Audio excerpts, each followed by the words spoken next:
اگه زحمتی نیست میخواستم یه تیکه نون ازتون بخورم. اینجا نونوایی نیست، ما با نونامون ساندویچ درست میکنیم.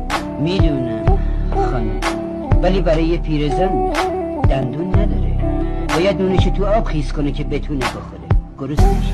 براش ساندویچ بخر، ساندویچای خوبی داریم. والا خیلی دلم میخواد این کارو بکنم، ولی راستش برای این کار 10 سنت بیشتر پول ندارم. همش حساب شده است، خرج راهمونه.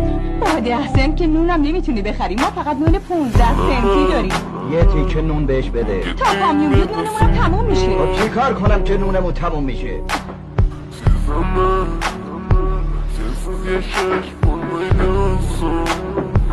قیمت این نون 15 سنت. حالا نمیشه یه جوری به اندازه 10 سنت ازش بده.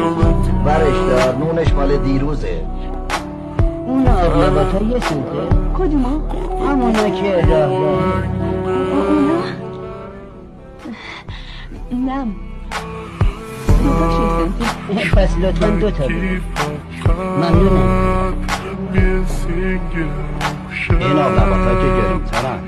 این تو چه مربوطه؟ قیمتشون دونه 5 سنت.